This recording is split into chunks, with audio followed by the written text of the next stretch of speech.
Welcome, brothers and sisters, to this seminar, the Yahusha-Centered Integration of Mind, Body, Spirit for Greater Well-Being. Now, when we talk about well-being, of course, what comes to mind is psychological and mental health. And when we talk about the mental domain of ourselves, of course, it would be remiss of me if I were not to first kind of throw out this disclaimer. So I'm just going to go ahead and do that. That way we can cover ourselves. This presentation is purely intended for educational purposes, and it's not to be used as a professional, diagnostic, or therapeutic guide for psychological disorders. I want to make that clear. The information shared here should not substitute professional medical advice, diagnosis, or treatment. While the content provided strives to be accurate and reliable, it is important to remember that it is for general information purposes only and does not cover all aspects of mental health. The details and nuances of mental health disorders are complex and may vary greatly among individuals. If you or someone you know is experiencing symptoms of a psychological disorder, please consult with a qualified healthcare provider or mental health professional. Do not use the information in this presentation to disregard professional medical advice or delay seeking help.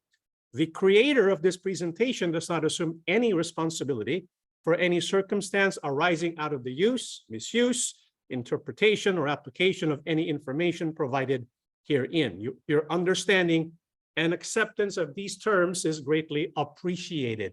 I hope this is clear to everyone, because when we talk about mental health, it is, of course, a controversial issue. It is a very sensitive issue, and we want to make sure that we're not here, that you understand we're not here to replace any kind of treatment that you might be contemplating of seeking, okay? Now, having said that, before we go ahead and proceed, let us first offer a prayer of thanksgiving. Almighty and merciful Father, gracious Yahuwah Abba, you are so good and kind to your people. Because of your kindness, you have allowed us to meet together today so that we can discuss about special and vital information that can help us in our well-being, which we believe is your divine will and plan for your people. Be with us, O Father, as we study your holy words and as we continue to consult for ways by which we can improve our well-being. Please bless those who will participate today. Endow upon us your power and spirit. For Father, it is in your power that we completely place our hope upon. Our King Yahusha, we implore you to please be with us. May you strengthen our faith and our minds, help us to be healthy, and help us to develop our well-being through you. Father, we believe that you have listened to our prayers. We ask everything in the name of our Lord and Savior, Yahusha HaMashiach. Amen. Okay, first of all, thank you for attending our class today. It is a class of sorts because you look like you are in class right now by the way the tables are arranged. Those who are joining us through Zoom, if you have a writing instrument, please do participate with us because we're going to begin with a short exercise today. Is that okay? Does everyone have paper and a pencil? Yeah, this is something I want you to do, not just today, but every day if you can. Okay, so everyone has paper, pencil, writing instrument. Okay, first of all, welcome to this seminar brought to you by the Assembly of Yahusha.org. We are thrilled to be able to bring to you this kind of service, this kind of information, because we believe it will help us as far as our experiences in our journey towards the promised land. So let's begin with the following exercise, and it's right there. It's very simple to do, right? I just want you to write down 3 very specific things that you are grateful about today. Okay, since the time you woke up until to this very moment, give me 3 things, at least 3 things. You can probably give more. Some people can give 10, some people can give 30, but give me 3 specific things that you are grateful for. Number 1, for me, I'm grateful that when I woke up, the hot water was working. Grateful for that, right? I'm grateful that we were able to safely arrive to this place. And I'm grateful that all of you are here because this is a Sunday. It's a lazy Sunday. Many people have lots of things to do and they're very busy, but you took the time to come here and fellowship with us. So I'm grateful for that. Okay. So I want you to write 3 specific things that you are grateful for. And no cheating. Right. And with this kind of question, there are no wrong answers, right? Well, maybe there's a potential for having wrong answers, right? Yes, absolutely. You can write it in your own personal journal. You can write it on your phone if you want. If you have a tablet or a computer with you, you can do that as well.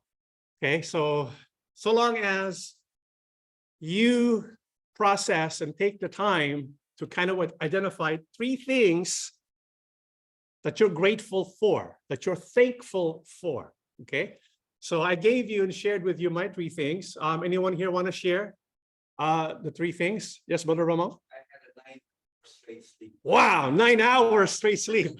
All right, grateful for that. Brother Matty, what?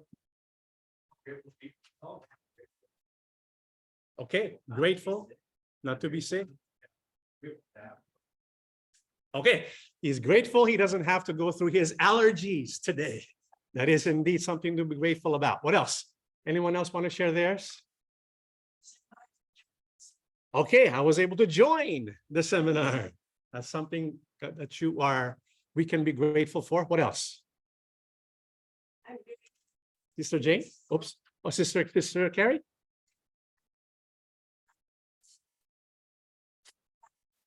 Yes, I feel grateful because I have the strength, right?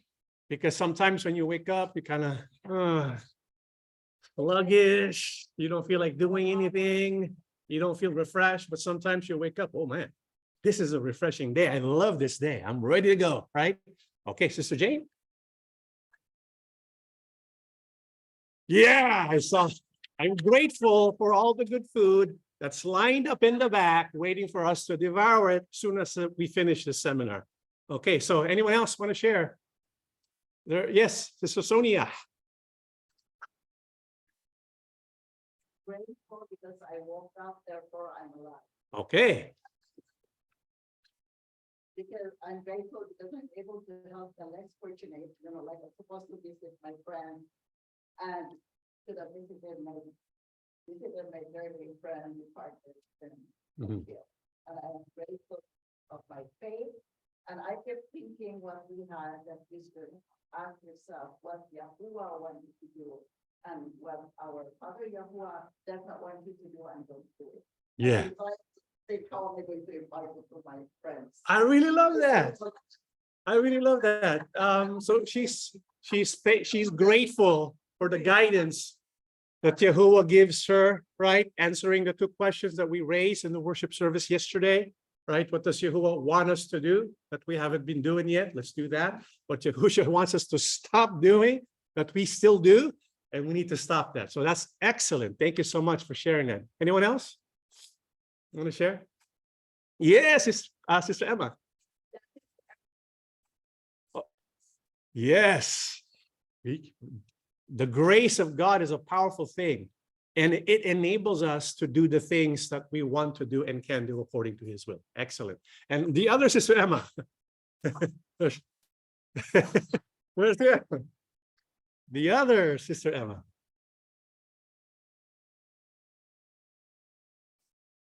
All right. No arthritis.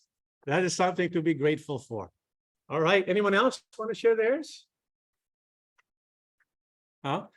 Going once, going twice, 3 times? Yes. Sister Bless.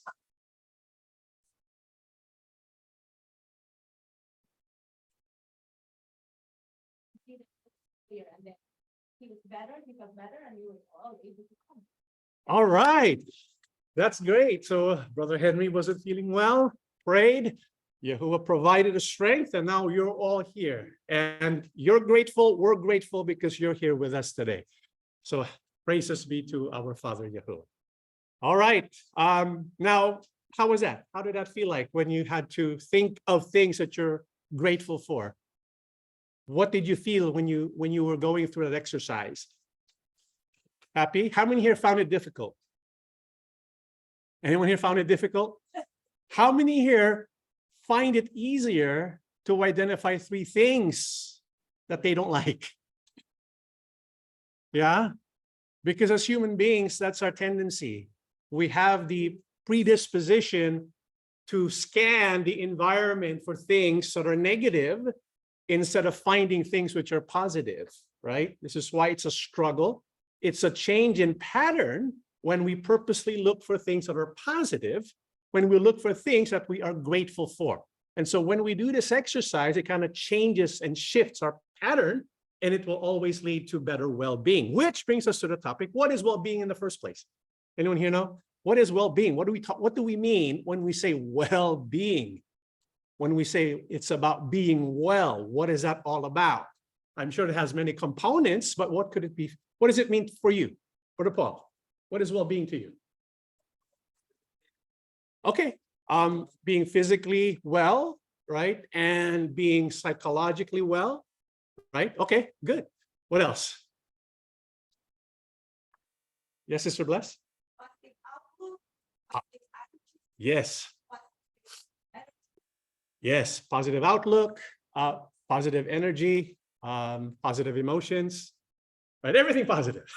Now, when we talk about positivity, it doesn't mean we ignore the negative aspects. We are realistic people, but at the same time, we kind of hope for the positive, okay? So this was a definition that was given to us by an expert, Rupert, psychological well-being, in the Applied Psychological Health Well-being magazine or journal. What is well-being? Basically, it's feeling good, functioning well, the experience of positive emotions such as happiness and contentment, the development of one's potential, right? Because if one is not living out according to his or her potential, it's kind of difficult to experience that well-being. Having some control over one's life, because when we think victim mentality, when we are at the mercy of environmental factors, it kind of infringes against our well-being. What else? Having a sense of purpose, right? And experiencing positive relationships. Because when you think about life, it's really about relationships. And if your relationships are not positive, it's kind of hard to have and preserve that well-being. So well-being basically is feeling good, right? Feeling good about yourself, feeling good about the future, feeling good about your outlook. However, we know that well-being is very fragile. At one time, you feel good. The following minute, you don't feel so good. Am I right? Has that happened to you before? Where you don't feel good when you feel sick, right? It happens all the time. So the challenge in life is how we can preserve well-being, especially now when there's so many influences and factors that could jeopardize that feeling of well-being. And so how can we preserve well-being? What are the components of well-being? I'd like to turn to a biblical passage, the book of Thessalonians 5 and the verses 23. I think you're familiar with this passage. What would be the biblical definition of well-being? May the God who gives us peace make you holy in every way and keep your whole being. Well-being, according to the Bible, is when your whole being, right? Well-being, whole being, spirit, soul, and body are free from every fault at the coming of our Lord Yahusha, the Christ. Isn't that a good definition of well-being? Because here the Bible tells us about the three domains of self. We have the spirit, the soul, and the body. And so our whole being is composed of the spirit, the soul, and the body. So what is the spirit? The spirit is basically the highest and most unique part of who we are, because it enables us to fellowship, to connect with Yahuwah. Animals, they're smart, they have emotion, right? Especially, I think you notice this if you have a dog or a cat or some kind of pet, right? You can kind of feel that they have emotion. How many here have dogs that they take care of? Do they show emotion? Yeah, they show emotion, right? And so in a way, they kind of have a psyche part in them. However, what they lack is a spirit, because they cannot fellowship with Yahuwah. We, on the other hand, as human beings, this is what sets us apart from animals. We have the gift of the spirit. And because of the spirit, we can have fellowship with Yahuwah. So that's the spirit. We have the soul. This is basically the part of us that represents our thinking and our feeling. This is our personality. Person's personality describes his patterns of thinking and his patterns of feeling. And so this is the soul. This is the essence of who you are. So we have the spirit, we have the soul, and of course we have the body. The body is the physical part through which the inner person expresses himself and by which he is immediately recognized. So the body is the physical part, the external part of who we are, as opposed from the inner person, which is the soul and the spirit. So all three domains of self, spirit, soul, and body, they need to be considered so that we can be sure we have well-being. That's because the spirit, the soul, and the body are all interconnected. In other words, they affect one another. They mutually affect each other. So the spirit affects the soul affects the spirit affects the body affects the spirit. Everything affects each other. And so this unity of spirit, soul, and body needs to be maintained. The integration between spirit, soul, and body needs to be maintained for us to maintain well-being. Unfortunately, like what the Apostle Paul says, the spirit, soul, and body, they're kind of fragile to certain faults. There are two things that begin with the letter S that can really disturb this balance between spirit, soul, and body. What could the first S be? Stress. Okay, that's the first. I had that a second. What's the first one? Yeah, because sin affects your relationship with Yahuwah. And if your spirit is adversely affected, guess what? It's going to have an effect on your soul. If it has an effect on your soul, it will appear in your body because they're all connected. This is why when we feel guilty about something, shameful about something, and we don't take the time to process that and repent, guess what? That disturbance is going to remain in us. And it will manifest itself sometimes in physical forms, sometimes in psychological forms. This is why sin is not something to trifle with. It's something to take seriously, something we need to identify and repent. Okay, so sin disturbs well-being. It may not be immediate, but if you don't take the time to process it, eventually it's going to manifest itself. Okay, so sin. And what's the other one? Yeah, sin and stress. Those are your two disturbers of well-being. Because when you have stress, it affects your body, then it affects your mind. And if you have your mind affected, it also affects your spirit, right? And you go through what is called a negative spiral.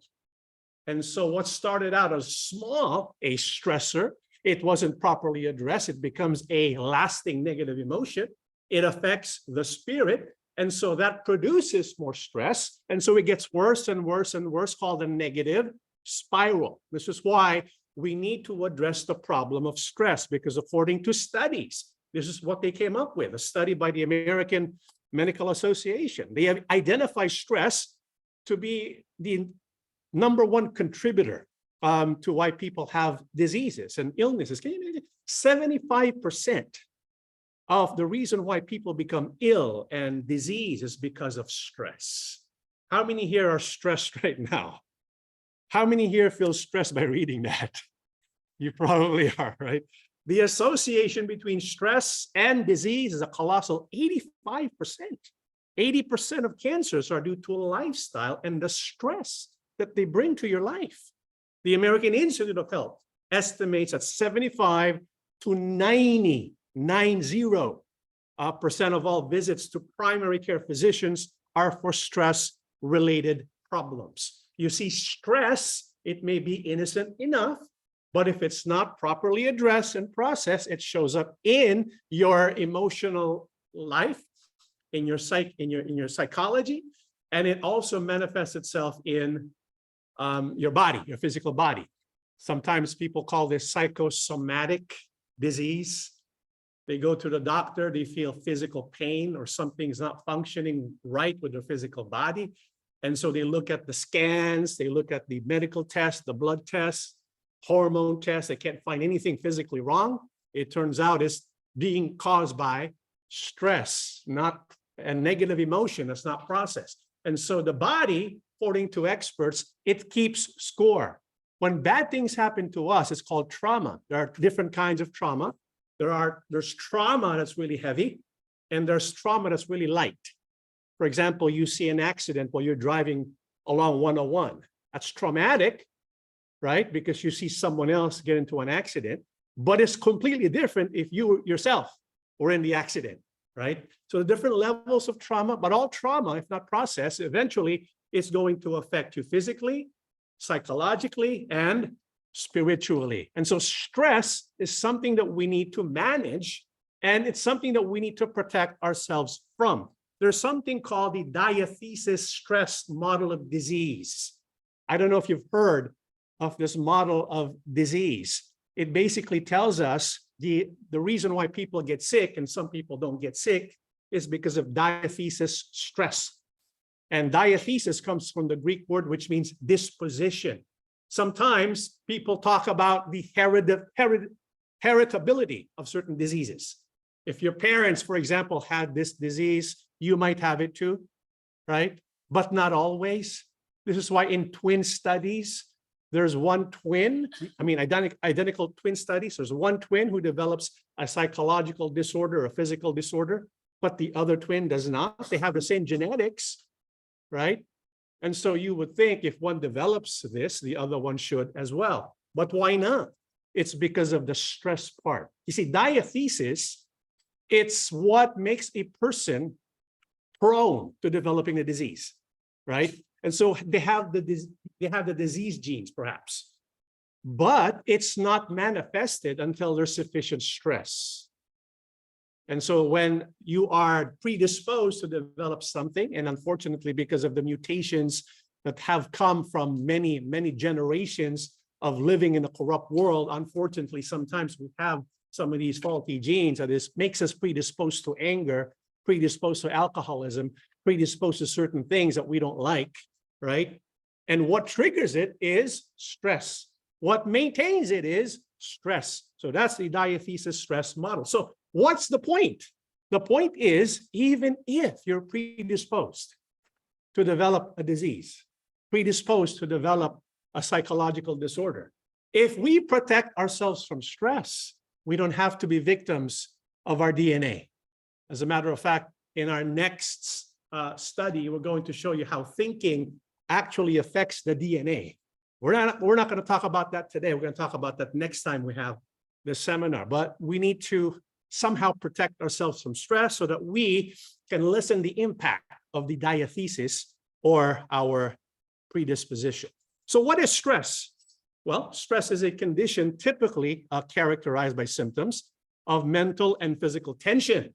So you feel the tension, some kind of strain, depression, as a depression or hypertension that can result from a reaction to a situation in which a person feels threatened, pressured. Some of the synonyms associated with stress is anxiety, nervousness, fearfulness, apprehensiveness, impatience, fear, tenseness, restlessness. How many here can relate with some of these synonyms?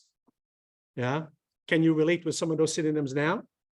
Yeah. I think a lot of us, if we're not going to lie, we can identify, we can relate with nervousness, anxiety, fearfulness, apprehensiveness, impatience, fear, tenseness, and restlessness, right? We all go through that. And when we don't take the time to kind of process that, it leads to stress. And sometimes the stress is caused by adversity, living life here on earth, because people do things that may, kind of hurt us. People are betrayed all the time. People suffer losses. And so when we have adversity, it brings stress and it also brings negative emotion. Now, I'm making it sound as though stress is really, really bad, right? I did not mean to communicate that stress is completely bad, because without stress, none of us would work. None of us would function. There's a certain level of stress that we all need. As a matter of fact, if you lack stress, you're completely out of stress, that is stressful to the body, right? You can be bored because you have no responsibilities in life. When people retire, they have nothing to do. That can be stressful, right? This is why we need a certain level of stress, and stress can be adaptive.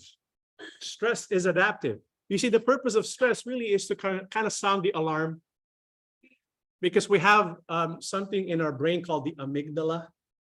And the amygdala in our brain is what kind of triggers the alarm. The amygdala scans the environment for potential threats, because the body was set up by Yahuwah, designed in such a way so that it can alert us when there's danger, because it wants to preserve our self. It wants us to survive.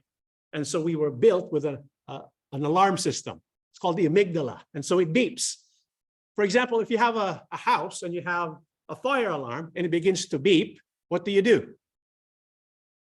What do you do if you have a fire alarm begins to beep? You panic? What do you do besides panic? Find out. Find out what's causing it. Fix the problem, because the alarm is telling us there's a problem that needs to be solved, right? And so the alarm comes, you are awakened from your stupor, watching Netflix. So you're awakened from your stupor and you look about and say, what's wrong? Why is this alarm getting triggered? And you figure out, there's nothing wrong. And so you go back watching Netflix and then the alarms again. Now the alarm system becomes a nuisance, right? Because it's giving out false alarms. You see, sometimes the amygdala does that. Sometimes there are physical aspects. Sometimes people are built like that. They're very sensitive. When they scan for danger, they're very sensitive, and their alarms are always being triggered. Can you relate to that sometimes? Yeah. And something happens when it's always triggered, right? Your stress alarm, anxiety alarm, stress hormones are released, and it creates body-wide changes. It affects your heart rate, your physiology. It affects your gut.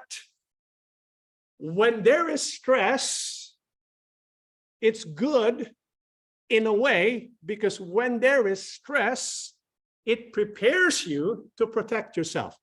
This is called the fight and flight response. You see, the body wants you to win. The body wants you to survive. And so the best way it's going to equip you to survive is if all the blood is taken from the gut and resourced towards your limbs and to your heart, so that it begins to pump hard, because you're ready to run or you're ready to fight. It's called the fight and flight response. But if you're always in fight and flight response, that's not good for your system. Eventually, your system is going to be overworked, and it's going to create body-wide problems for you, and it's going to create negative emotions, which will cause the negative spiral as well.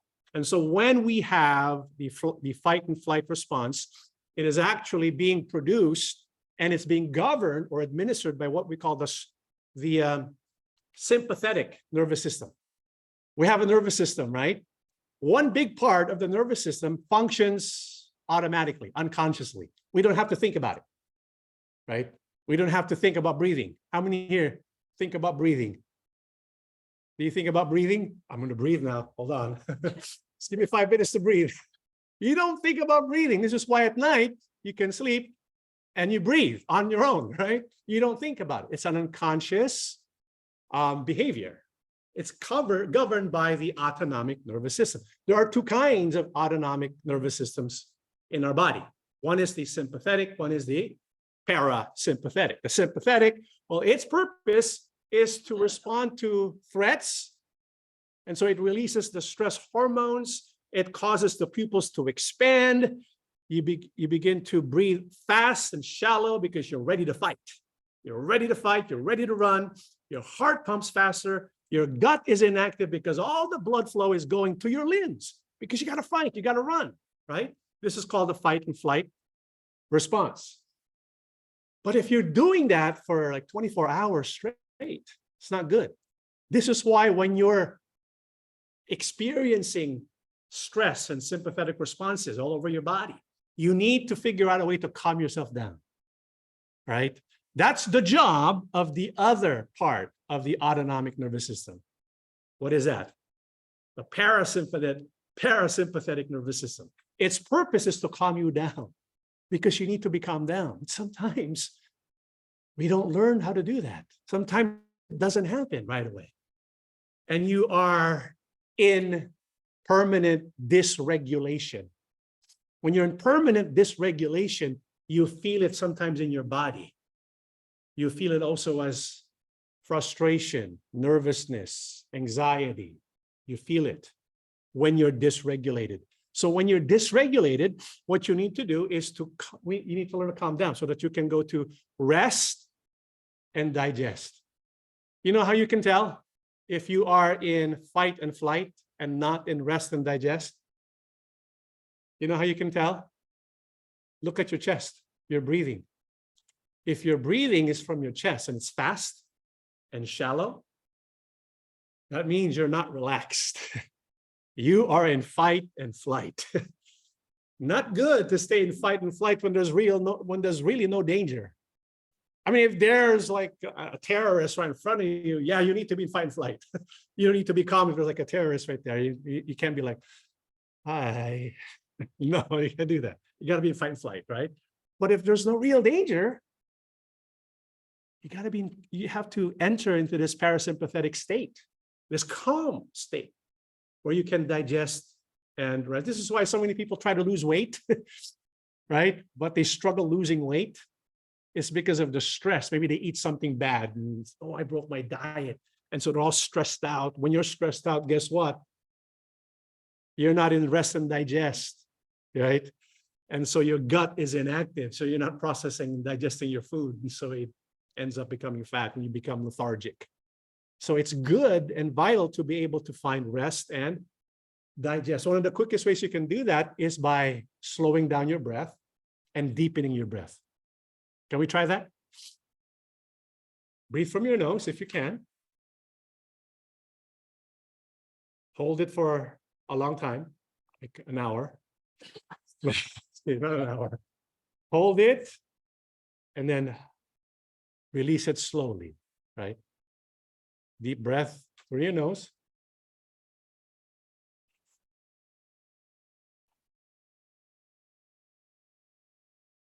The reason why we do that is when you slow down and deepen your breath, it communicates to your amygdala, I'm safe.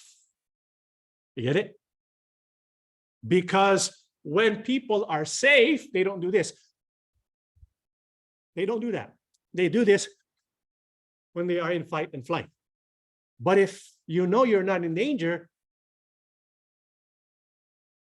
and you slow your breath, you communicate to your brain, the danger is not real. The danger has passed. You can relax now. And so you enter this relaxation. Right? And it's in that relaxation mode that you heal. Yahuwah built our body so that we heal during rest and digest. The problem is we're not always in that state. So how can we heal if we never enter that state of rest and digest? Right? And so we cannot maintain well-being when we do that. So that's like the biology behind stress and how it adversely affects a person. Question now is, how can we preserve well-being in the midst of stress and negative emotion? Because whether we like it or not, we don't live in a vacuum, do we? Life happens. And sometimes life can be harmful, right? People do bad things against you, accidents, sicknesses, it happens. And so this releases negative emotions. So how can we maintain well-being when we are subjected to so much stress in our life? I'm going to share with you 4 Bible-based strategies. Is that okay? 4 Bible-based strategies. And it turns out these Bible-based strategies, according to the research, evidence-based scientific research, it is beyond effective. Okay, I'm going to share that to you. And it all comes from one passage of scripture right here, Colossians 2, 6-7. This is how we build, this is how we develop a Yahusha-centric integrative approach so that we can maintain our mind, body, and spirit's well-being. It's all right here. And we're going to show you how we can apply this in our life. We can integrate Yahusha in our life so that despite all the adversity, the stress, the negative emotion that we are bombarded with, we can still maintain that peace that surpasses all understanding, that well-being that can be supernatural, okay? So how do we kind of parse this passage of scripture? Look at Colossians 2:6-7. And so I want to show to you at the foundation for being able to create a way by which we can protect ourselves from adversity is by living in union with Yahusha, building our lives on him so that we can develop a stronger faith. You might say, well, what does that mean? It means we need to build a relationship. You see, life is about relationship. You notice the people who are the happiest, the people who are the healthiest, guess what? They are the people who have the best relationships with other people. When you have relationships that are toxic, it's going to affect your life in a negative way. You get that? This is why one of the best things you can do for your health is avoid toxic people. I'm sorry to say that, but that's just the reality. One of the best things you can do for your health is to be with people who produce a healing and comforting effect. And who could that be? Yahusha. See, the more we build a relationship with our King, the better off we are. In Scripture, the Apostle Paul speaks about union with Yahusha, and we haven't really discussed so much about that. This is why I want to emphasize, when it comes to our practice of spirituality in the assembly of Yahusha, it's not about membership. It's not. Because back then, we would think of our relationship with Yahuwah and Yahusha as being a member. It's completely different. Our spirituality is not defined by our registry in some kind of ledger or some kind of book. Our spirituality is determined by our relationship with our King. You foster and nurture that relationship, it builds. You build yourself up to become resilient so that you can be able to overcome all of the adversity. So building a strong and intimate relationship with Yahusha is at the foundation of well-being. This is why in the Holy Scriptures, if you notice, Yahusha speaks about him being in us and us being in him, right? Yahusha speaks that he is the vine, we are the branches. If we are the branches of Yahusha and we don't have that relationship with him, then we are living our life as though we are branches disconnected from the vine. The nourishment never comes in. And so what happens to you? You dry up, you wither, and you don't have resilience, right? And so it's really about that relationship. Do you have a working relationship with our King? Right? Do we? Because that's what will make our inner person strong. That's what it takes. By his Spirit, he will make his home in our hearts, and that's the foundation for us to become strong. The inner self has to be strong when we have that relationship with Yahusha. Now, how do you have a relationship with Yahusha? We need to constantly talk to him. And we need to spend and allocate a portion of our day just with talking to him, having a conversation with him. How many here still work an 8-hour job? Yeah, a lot of people here. And how many here have family and you work, right? We all can relate to work. Usually what happens is in a typical United States family situation, both parents work from morning till about evening time. And then what do they do during the evening time? Usually in the past, during the 1960s, 1970s, that would be the time when the family would eat together. Eat together. That was called fellowship time. It's unfortunate nowadays, there's no such thing. Now they eat on their own. They eat watching the TV. They eat playing games. They eat watching their, what do you call that? Oh yeah, the iPad. You know, when we were growing up, when we would eat cereal, we would watch the box tops, right? The cereal box. we had no iPad. We had no iPhones. And so it's taken fellowship time away. And fellowship time with other human beings is healing. Because usually during the day, 1960s, 1970s, I mean, you know, the psychological disorders now, it's at an all-time high compared to before. It's an all-time high compared to before. What's missing? It's our human connection. We don't eat meals together anymore. Because the most important part of the day, according to the Hebrew people, is what is called supper. Because in supper, you get to converse with the person that you want to converse with. And in that conversation, you feel happy. You have positive emotions, right? Bring that back. Bring that back. And most of all, include a very, very special person. Who is that? Yahusha. Listen, I stand at the door and knock. If anyone hears my voice and opens the door, I will come in and eat with them, and they will eat with me. We need to have dinner. We need to have dinner time with Yahusha, right? We need to have private time with him and just kind of talk to him about what happened to you in the day. Isn't that what you do? For example, when women get together and they go out for dinner or for lunch or to a restaurant, takes them 3 hours, right, Brother Paul? 3 hours. How long does it take you to eat that food? 3 hours? That's because they're not just eating. What are they doing? Gossip? No, they're relating. They're relating to each other, right? You get a bunch of dudes, right? The restaurant, they're done in 10 minutes. It's because there's a part of eating together that means fellowship. We need to have fellowship with Yahusha. We need to spend time with Yahusha. How often do we eat dinner with him? How often? How often do we tell him about what happened in our life? For example, tonight, did we tell him we had this seminar? I went through this traffic.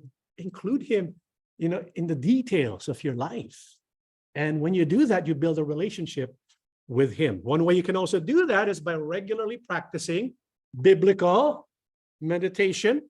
And we had a study concerning that in one of our BHPs. If you haven't seen that yet, please go ahead and watch that, because we don't have time to go through all that today. But this is foundational to establishing a relationship with our King and with our Father. We need to practice biblical meditation. It can be very simple. Have a favorite passage. Contemplate on that. Ask yourself, how does this show me that Jehovah loves me? How can I put this into action in my life? How can this be a benefit for me and for others? When you read a passage, interact with it so that it enters in you and changes the way you think and the way you feel, because the word of Elohim is alive and active. It changes you from the inside out. And it turns out the more we spend time in fellowship with Yahuwah, in fellowship with Yahusha, the more we can experience something called awe. Do you know what that word means? Who can tell me what awe is? That's definitely part of it, I think. Awe is awesome. You know, it's a psychological experience, because a number of researchers, psychological researchers today, are looking in. This is like the next big thing in psychology. They're looking into the power of awe, because they're trying to define what it is. It's not a regular emotion. It's an emotion, but it's different. It's an inspiring, life-changing emotion. Awe. I don't know. When, for example, you go to Arizona and all the artificial light is removed from your line of sight, and the darkness of the heavens envelope you, and so you can really see the light of the stars. It has a way of making you feel small, doesn't it? That's what awe is. When you experience something so great, you become so tiny. And it begins to transform you because there's nothing in your normal experience that you can relate it with. When you have nothing in your normal experience that you can relate it with, it begins to change your cognitive structures. And this is what researchers are finding out. This is why in a recent New York Times, there's a study, there was a researcher, a doctor, who studied awe and its effect on health, how a bit of awe, just even a bit of awe can improve your health, according to the study, right? Awe is the feeling of being in the presence of something vast that transcends your understanding of the world, said Dr. Keltner, a psychologist at the University of Berkeley. And so it's an experience of something you can't explain. In his book, Dr. Keltner writes that awe is critical to our well-being, just like joy, contentment, and love. His research suggests that it has tremendous health benefits that include calming down our nervous system, because sometimes it's dysregulated. We're stuck in fight and flight.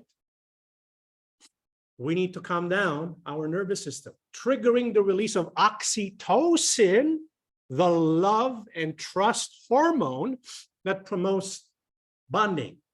Okay. And so it has a lot of benefits. What else? So what is awe biologically? Well, awe wasn't one of the 6 basic emotions: anger, surprise, disgust, enjoyment, fear, and sadness that was identified back in 1972. Dr. Keltner said, the new research shows that awe is its own thing. Our bodies respond differently when we are experiencing awe than when we are feeling joy. We make a different sound. So because they hooked up the people with devices that monitor their heart rate, the sound they produce, they kind of look at what's happening in the brain when they experience awe. And it's a different, the facial expression is different. And Dr. Keltner found that awe activates the vagal nerves. There's a nerve in our nervous system called the vagal nerve. That's when that's exercised, it is what helps us to calm down, to help us regulate when we're dysregulated. Clusters of neurons in the spinal cord that regulate various bodily functions and slows our heart rate, relieves digestion, and deepens breathing. It also has psychological benefits. Many of us have a critical voice in our head telling us we're not smart, you're not beautiful, you're not rich enough. And so when we have this experience of awe, it seems to quiet this negative self-talk. We have automatic thoughts that we have no control over, that sometimes ruins and takes over our life. The experience of awe kind of subdues that and replaces it. And so Dr. Keltner said, by deactivating the default mode network, the part of the cortex involved in how we perceive ourselves. So the experience of awe changes our experience of self and others. And so it helps to bolster that positive interaction, developing into positive relationship. And so when we practice biblical meditation, it is very conducive to the experience of awe. Okay? Experience of awe. So I want you to do that. So build, the first thing, build an intimate relationship with Yahuwah and Yahusha in order to strengthen faith and resilience. Now, when it comes to living in union with Yahusha, by extension, because if we live in Yahusha, Yahusha also said, I in them and you in me, they may be one, right? Yahusha includes they in our union with him. So if we're in union with him, we're also in union with those who are in union with him. All of us here are in union with Yahusha. And so one of the things that we need to also develop is our union with each other. Because with each other, we can provide that healing that we need. We all need people to support us. We were made for relationship. Without that relationship, we would suffer greatly because we were built for relationship. So when we speak of the people of God, it's togetherness, like-minded individuals who are willing to help each other in time of need. And when we have this social support, it is vastly helpful when it comes to serving as buffers against the adversity of stress. And so we need to harness the power of healing relationships in Yahusha through those who are disciples of Yahusha. This is why in the famous passage of the Apostle Paul, he says, my brothers and sisters, if someone is caught in any kind of wrongdoing, those of you who are spiritual should set him right. But you must do it in a gentle way and keep an eye on yourself so that you will not be tempted too. Help to carry one another's burdens, and in this way you will obey the law of Christ. He said there's a law of Christ that maybe we're not aware of. Yahusha the Christ, he's there to provide a relationship with us. But the law of Christ tells us we need to also be a part of that relationship. In other words, we need to be there for each other by helping to carry each other's burdens. Okay? In other words, we need to support each other.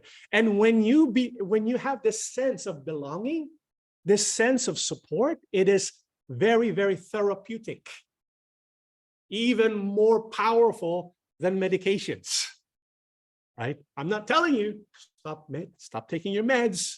It's not my decision to make, right? But it has been shown the power of a healing relationship is very, very powerful, very, very powerful.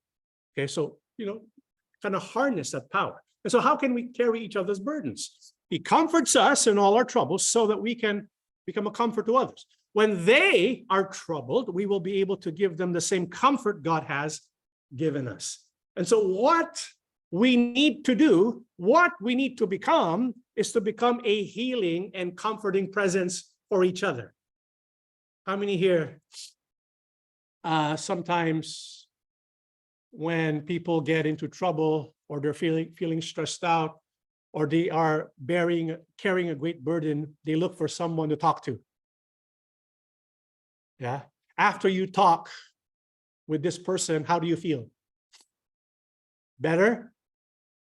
Sometimes though, when you talk to someone about your burden, about your problem, makes you kind of feel bad, right? Kind of make you feel bad. That's not the kind of healing relationship we're looking for. Do you know when are the instances when you have a problem and you talk to someone and you're scratching your head, I'm supposed to feel better, but I feel so bad now. When someone who's listening is giving you advice, trying to solve your problem, blaming you for Can you imagine that? You have this burden, you want to unload, you talk to a person hoping you'd feel better, then this person begins to blame you. Kasi anak eh. Di ba sinabi ko na sa'yo kung gagawin yan? Didn't I tell you in the first place not to do that? How many of us are guilty? That's not a healing presence. There's a time for problem solving, right? Don't get me wrong. But when a person is experiencing something difficult, when they're negatively and adversely affected emotion-wise, now is not the time to tell them, okay, this is what you need to do.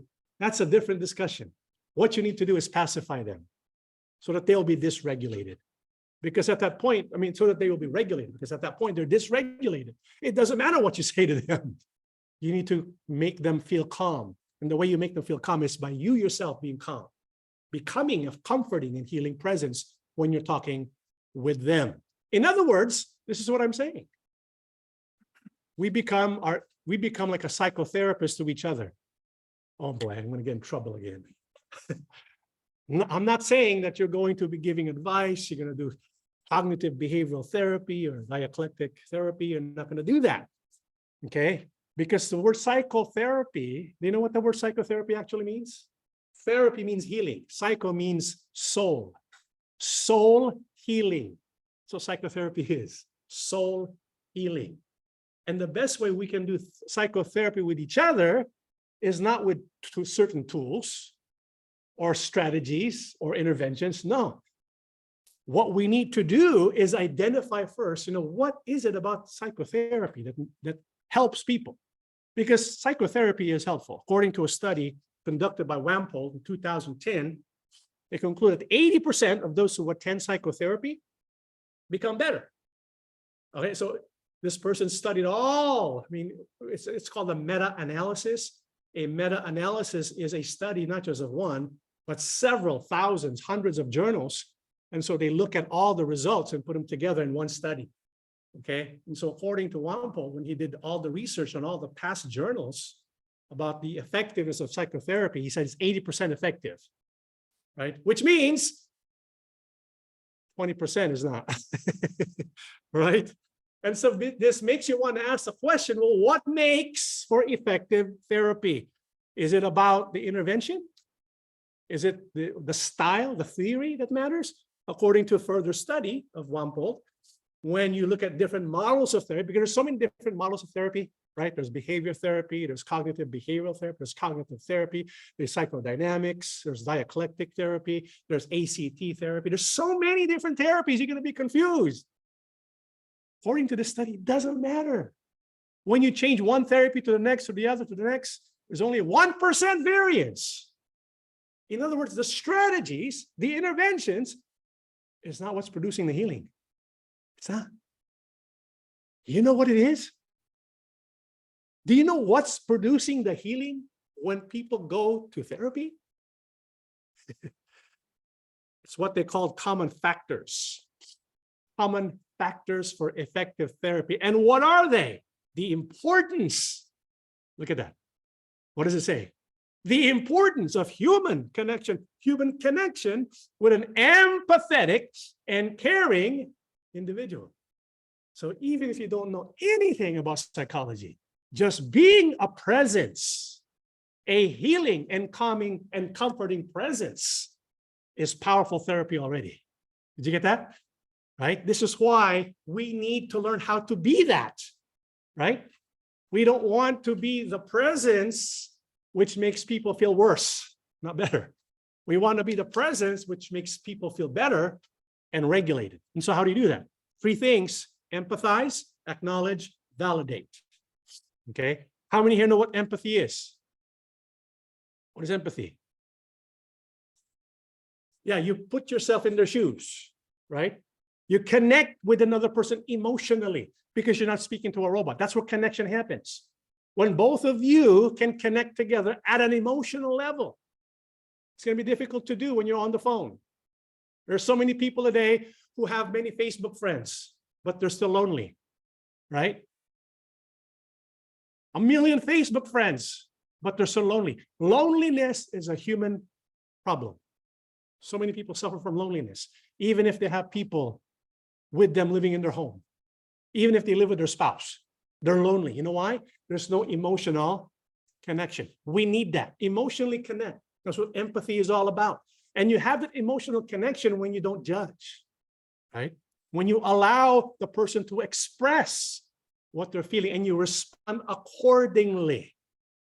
You don't try to solve, because if you're going to go there, they're talking to you, unloading all their emotion, and you're going to say, you know, this is what you need to do. This is what you need to do. According to the Bible, this is what. No.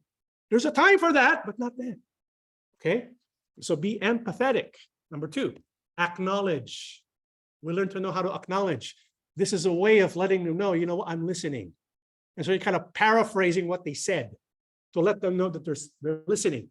You're reflecting back their thought. And so when they're talking to you, you're kind of letting them hear what they're saying to you.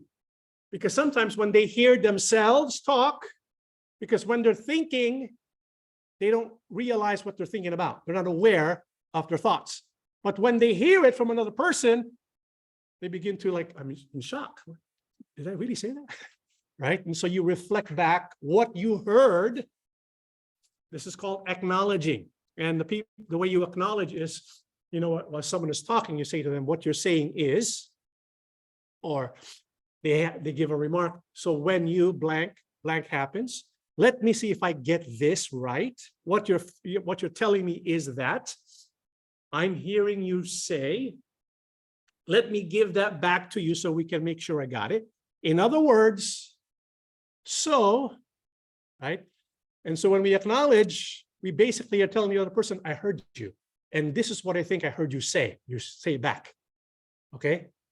You're not there to give a solution. You're just kind of echoing back, reflecting back what they're saying. And so, for example, somebody tells you, I keep trying and trying to get a job, but it seems that whatever I do, there just isn't one available right now. What would you say?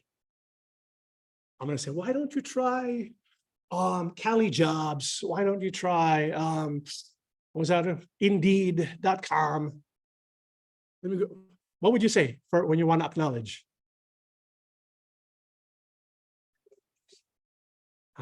Yeah, Brother Paul? I know what you're saying. Okay, I hear what you're saying.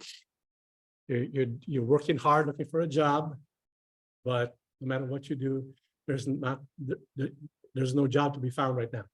You're basically telling back what you heard.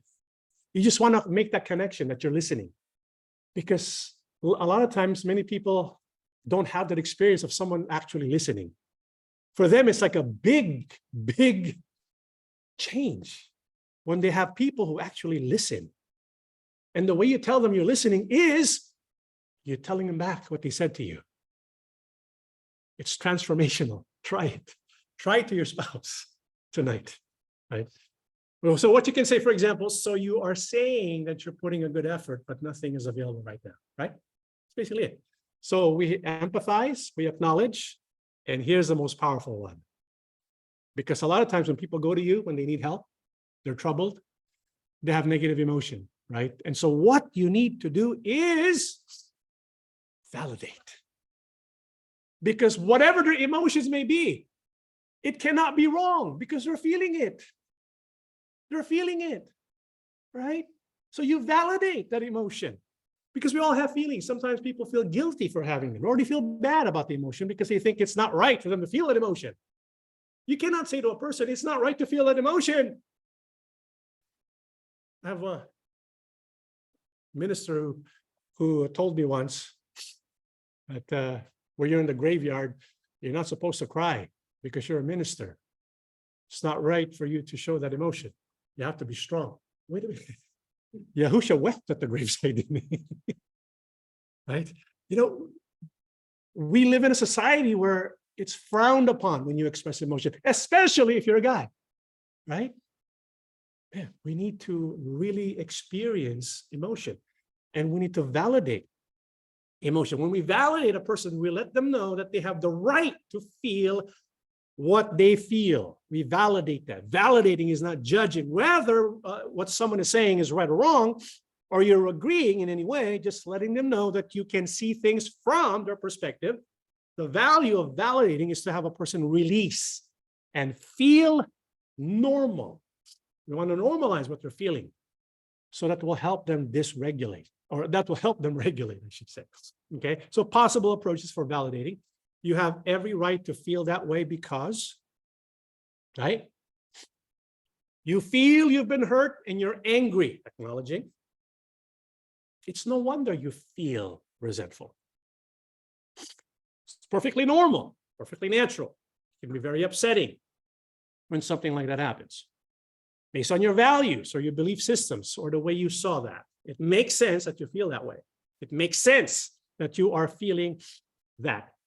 And these are the three most powerful words, according to researchers.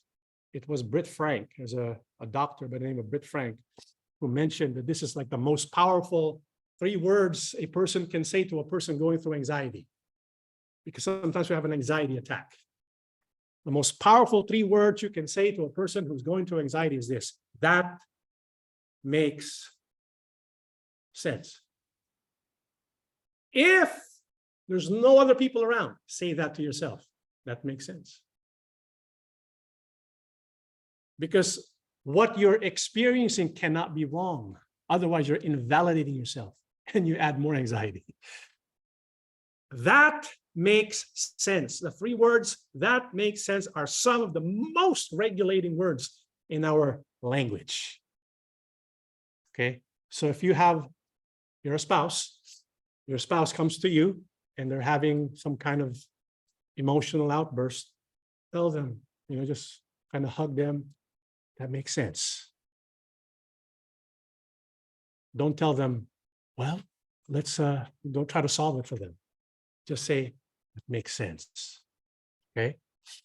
Because that's what's going to cause them to regulate. And this is especially true when they are in trouble.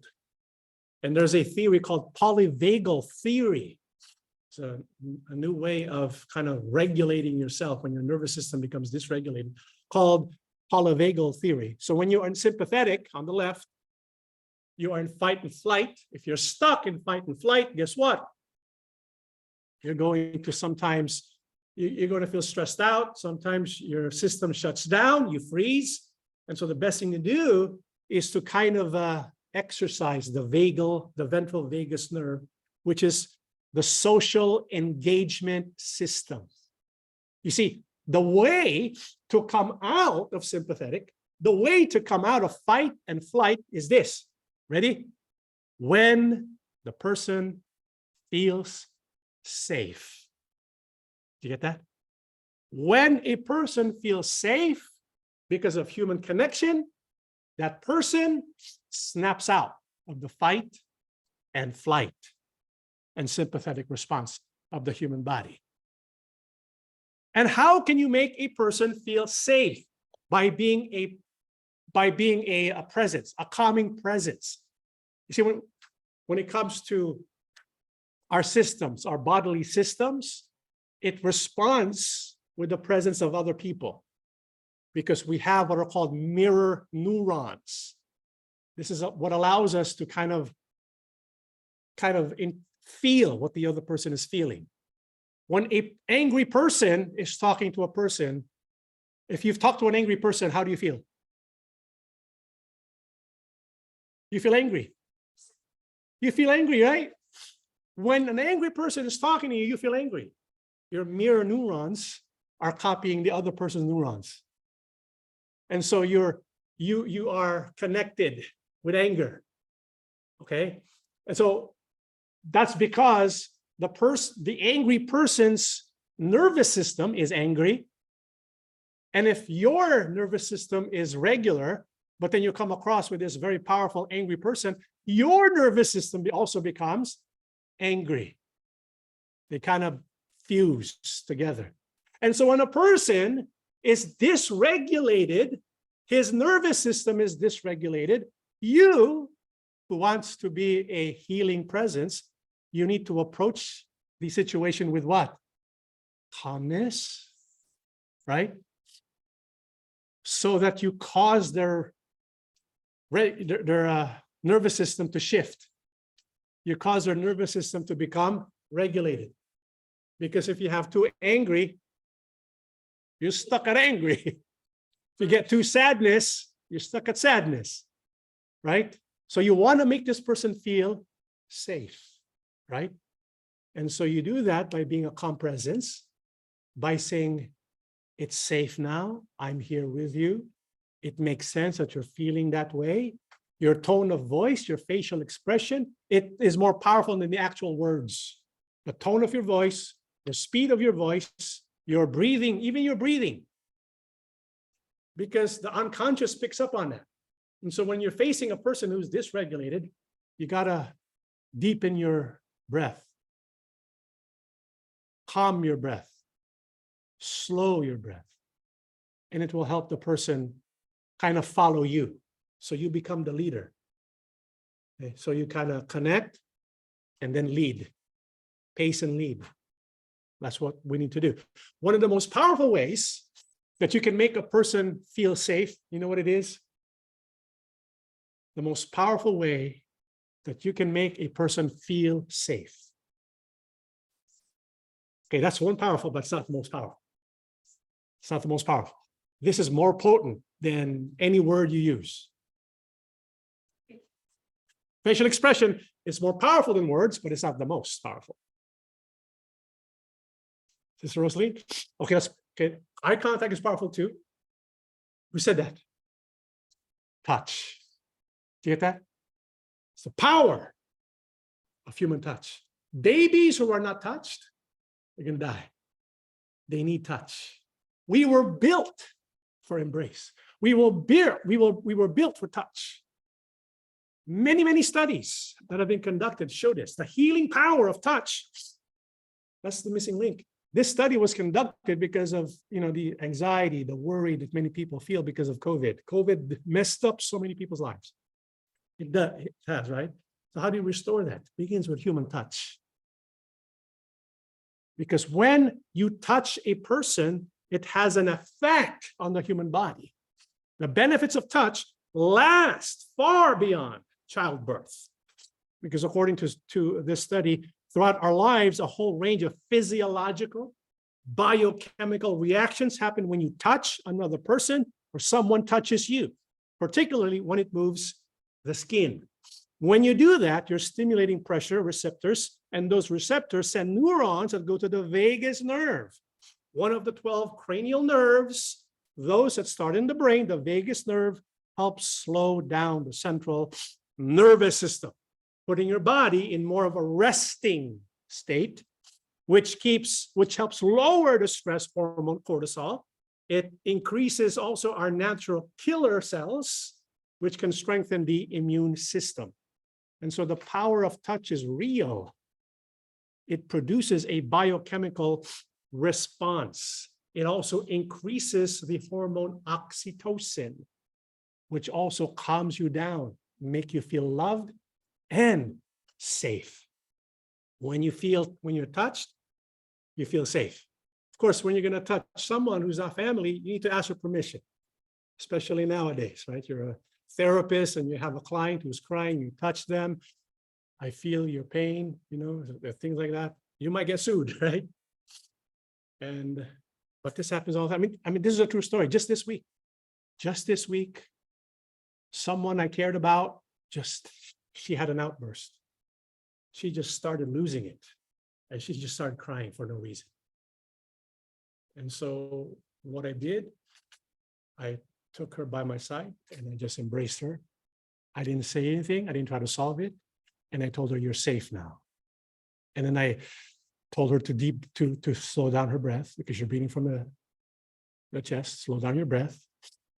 You're safe. And then my voice, kind of hypnotic voice, like lowering. You're safe now. Feeling calm, feeling relaxed. Slow down your breath. That's it. And it helped her feel better. And she was even telling me the symptoms was on her chest. It was manifesting as a physical symptom. Okay. And so one of the most powerful things you can do is to make them feel safe. And the way you do that is by touch. Okay. And so we need to be that healing presence. Of course, how much more if Yahuwah himself will embrace us? Then we feel safe. And so we make Yahuwah our shelter, our refuge. So that's number 2.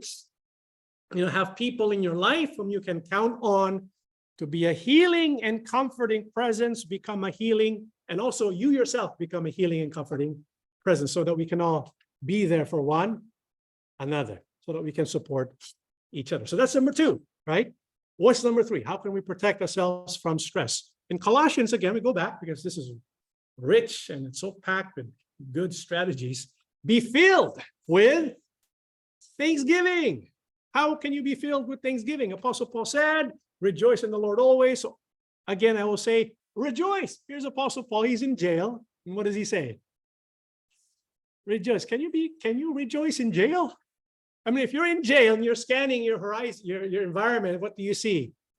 You see rats. You see puddles of yucky water. You see chains. You see other people rotting in front of you. Could you be happy like that when you find well-being? But he's saying rejoice. He preserved his well-being. How so? How did he do that? Again, I say rejoice. Finally, brethren, whatever things are true, whatever things are noble, whatever things are just, whatever things are pure, whatever things are lovely, whatever things are good, report if there's any virtue, if there's anything praiseworthy, meditate on these things. Make sense? Meditate on these things. This is why I had you do the exercise earlier. Write down 3 specific things you are grateful for today. Because we were built in such a way to scan the room looking for threats. Why? Because we want to protect ourselves. But we no longer live in the wild. We now in a modern society. And so we don't have to overreact. Now, what we need to do is kind of make that shift. Instead of gravitating towards threat, we need to look for the things that are noble, positive, the things that we are grateful for. Okay, so we need to continue that. Okay, so what I want you to do for the next 21 days, every day when you start the morning, identify 3 things that you're grateful for. 3 things. It has to be different from yesterday. You can't be saying the same thing again and again. What does this do? It will force you to think differently. It will force you to really think. Can you imagine tomorrow you wake up and you look for 3 things that you're grateful for? And then the following day you do the same thing, but different from the other day. And so now you're digging deep. You're really looking and searching. What does it do? It changes your pattern. You're no longer hunting for negativity. You're hunting for positive. And that's so helpful when it comes to relationships, right? Because a lot of times after you say, I do, you're looking at all the things you want to complain about, right? When you forget, and you forget all the things that are positive about your partner, right? And so you want to kind of change that. And so it changes your pattern. Okay? After doing that for 21 days, it becomes a habit. It becomes automatic. And so now you're always looking for something positive about the person, about the situation, and this will elevate your positive emotion. So gratitude writing exercises, it will shift our thinking. And when you look at the body of research in psychology, one of the things that are producing many, many results is the positive impact that gratitude has. How gratitude changes you and your brain. Gratitude changes your brain. There's a powerful effect, according to this magazine. I mean, this is not just one research subject. If you have the time, go to Google Scholar and look at gratitude studies. You will be overwhelmed by the hundreds of studies. In fact, we can do a seminar just on this alone. Gratitude studies on how you can benefit from certain gratitude types of exercises, because it is so helpful. Many studies over the past decade have found that people who consciously count their blessings tend to be happier and less depressed. They said that if a person is going through psychotherapy, so they have like a major psychological disorder, if they coupled it with, gratitude, having a gratitude journal, it expedited the process of the therapy. It helped immensely. As a matter of fact, according to the study, when people write gratitude letters, it significantly helped them. Just that one letter, if they spent 5 minutes on it, that 5 minutes had an effect for 4 weeks or 12 weeks. 4 weeks to 12 weeks of effect. 4 to 12 weeks of positive effect just on a 5-minute journal writing about gratitude. That's a robust effect, brethren. This tells us we were created for gratitude, right? We were created to be thankful. This is why throughout Scripture, we have been taught constantly, be thankful. We need to have an attitude of being thankful and grateful, because it does something with our emotions. It unshackles us from toxic emotions, okay? So that's the third thing, regularly practice gratitude. Bring new things that you're grateful for every day. When you look at the first 3, you know what it does? When you build an intimate relationship with Yahuwah, and so this creates and makes you have experiences of awe, positive emotion, people in your life that are healing and comforting. It produces positive emotion. When you do gratitude exercises, it produces positive emotion. What you're doing is you're broadening and you're building. And the broadening and building psychology was developed by Dr. Barbara Fredrickson. And it's all about the positive spiral. It's called upward spiral. Remember earlier we talked about the downward spiral of negative emotion. Negative emotion leads to physical negative effects, leads to negative behavior, and then it makes it worse. And so you go back it produces more negative emotion. And so you have a downward spiral. And so Dr. Fredrickson, what she did was she looked at what happens when you have a positive, an upward spiral.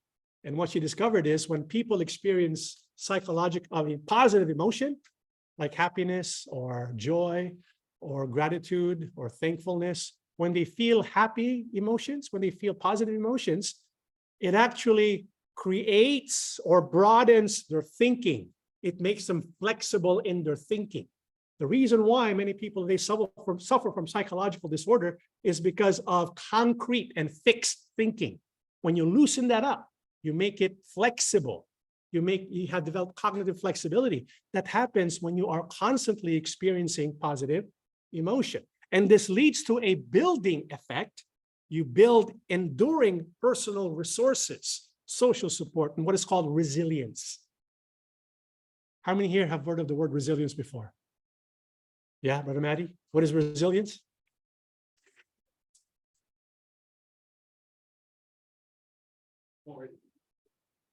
Right. Your resistance to stress so that if you fall, you can go back up.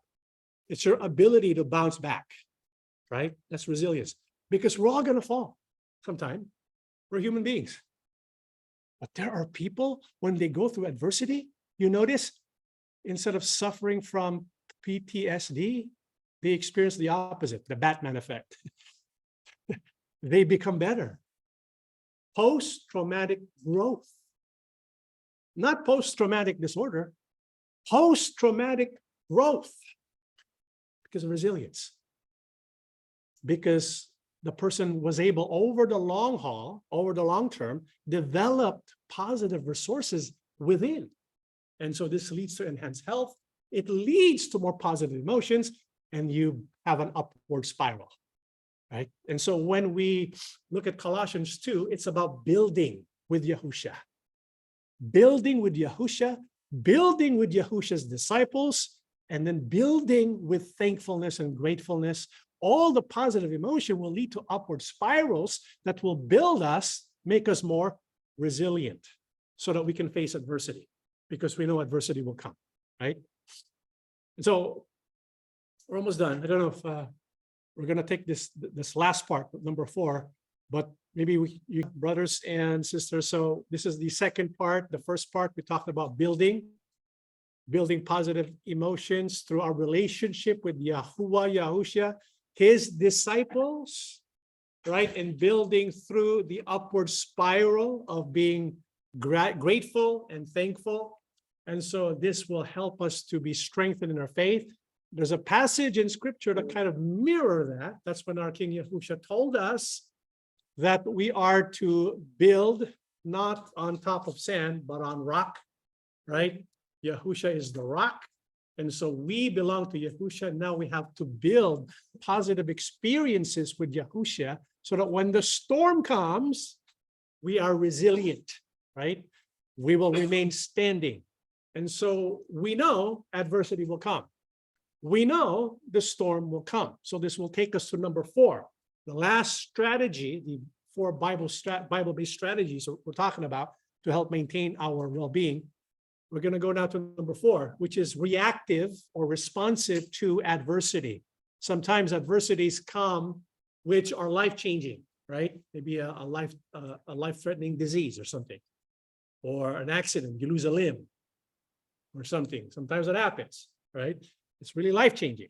And so when adversity comes, we need to learn how to deal with that. But sometimes, in regular living, we are bothered inside about negative emotion, something we can't shake free. You're always feeling some kind of anxiety, always feeling some kind of worry, always feeling some kind of negative emotion, no matter what happens, right?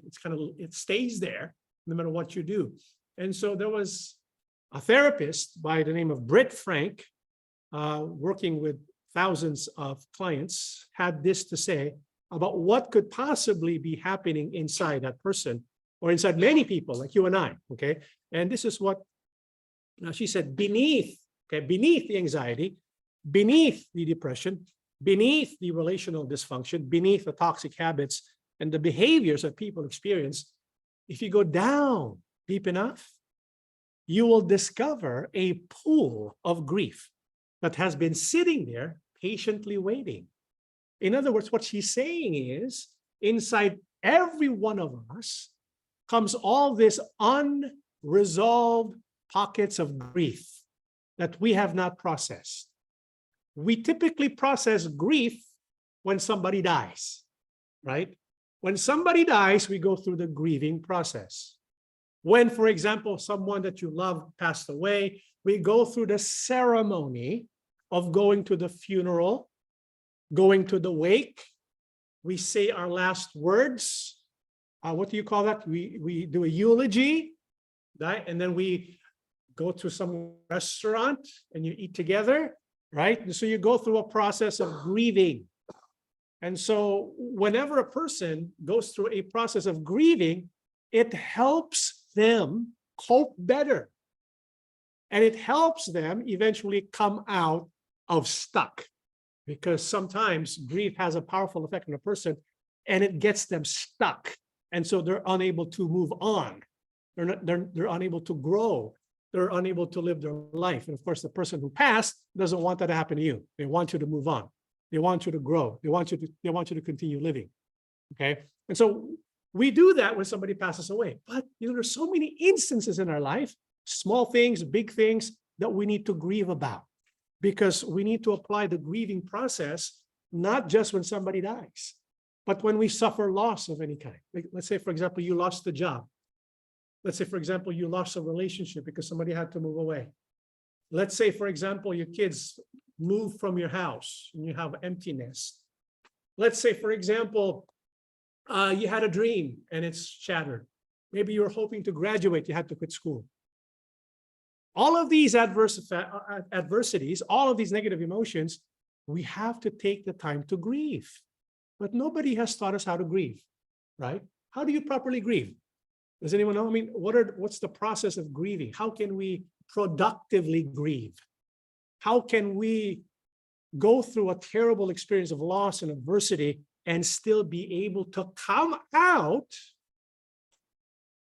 becoming better people?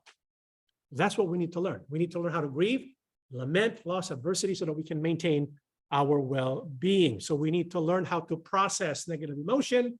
We need to process suffering, because if we don't process it properly, what happens? It stays.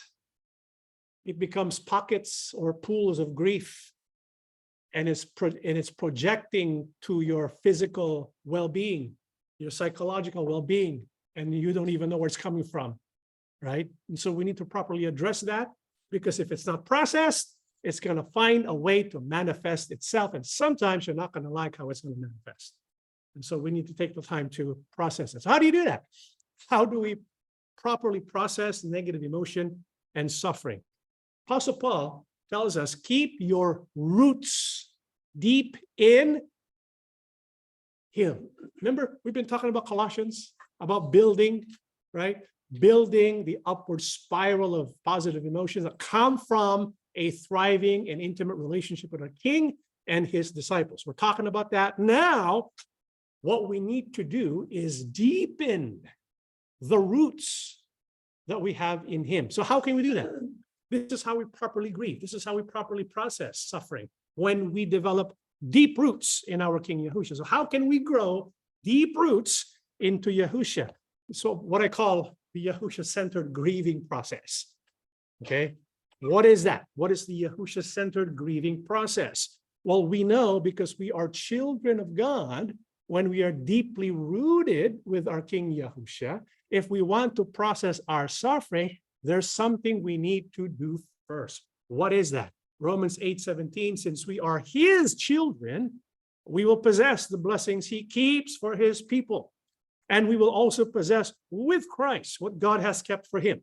For if we share Christ's sufferings, we will also share His glory. Well, the first thing we need to understand when we go through adversity is we should not be surprised. Because sometimes when people go through a difficult time in their life, they say to themselves, why is this happening to me? Yahuwah has abandoned me. Yahusha has abandoned me, right? We have that thinking, but it's wrong thinking. Bible tells us you are a child of God. Because you are a child of God, and Yahuwah say you're not going to experience suffering. Is that what he said? He didn't say that. We have to accept suffering as part of our experience, right? When we suffer, when we go through sorrow, when we go through negative emotion, let us identify with who? Yahusha. Let us say to our King Yahusha, I want to participate in your sufferings, right? When we participate in the suffering with Yahusha, guess what? We will participate in his glory.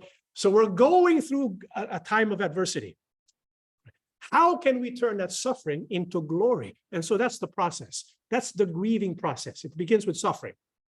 It begins with properly suffering and identifying our suffering with Yahusha. So the Yahusha-centered grieving process begins with suffering. But we know between suffering and glorification of Yahusha is the gospel. You know, the Bible is only about two things. The Bible is only about two things. The Bible is about, number one, the suffering of Yahusha. The rest of it is the glorification of Yahusha. Both go together. This is why if you want to participate in the glory of Yahusha, we have to participate in the suffering of Yahusha, which is key so that we can learn the proper way to process our grief, our sadness, our sorrows, so that we don't get stuck. Instead, we grow and we experience the glory as well that is in our King Yahusha. So there, between the suffering and the glorification, we have in the middle what is called the gospel. Who can tell me what the gospel is about? What's the gospel? What is it? Well, the words of God. The words of God that describe what?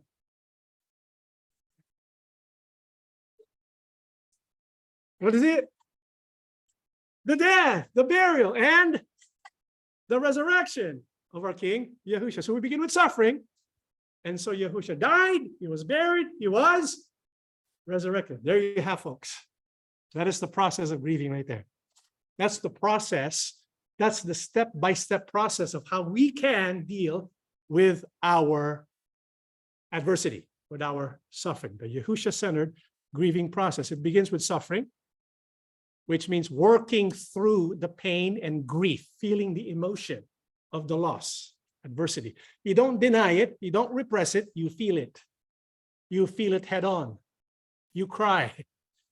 You don't say, I'm a man, I'm not going to cry, right? Death, acceptance of a new reality. We have to accept the reality. Things are different now. Accept the reality of the loss, adversity. Burial, adapting to a new life after the loss of adversity with a hope that something is better. Because when you bury a seed, you wait a while, eventually what's going to happen to that seed? It will cause something to emerge, right? And that's what resurrection is, emergence.